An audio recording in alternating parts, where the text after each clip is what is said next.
I'm getting recognized. I don't know that I necessarily deserve it.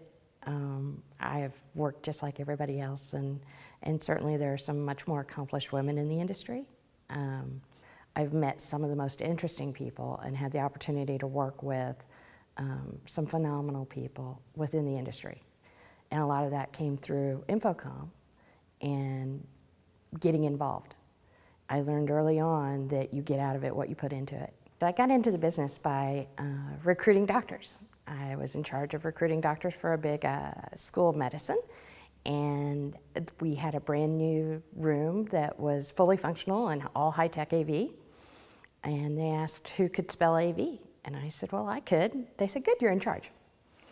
And so I took over the AV portion, didn't know anything about it, learned by trial and fire, and ended up a few years later marrying the guy who designed my system. He had an installation company, and we did all the installs for a couple of integrators. And so I was out in the field, and I learned everything from him, being out in the field, pulling cables, installing systems for many years, till I was able to run crews of my own.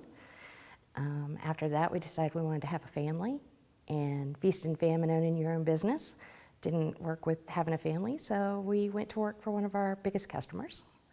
And I moved into sales, and from there into design and engineering, and eventually into training and education for Kramer.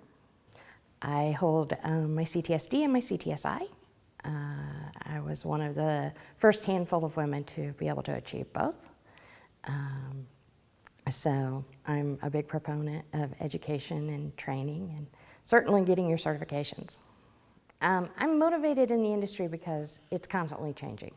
I love the opportunity to learn new stuff all the time. I love the opportunity of meeting new people who are AV geeks like me, and I learn from them in every class I teach.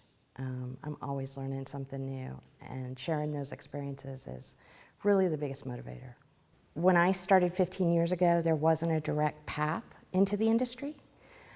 Today we do. We have the education, we have training available, so that it's easier for people to get into the industry, whether you're male or female.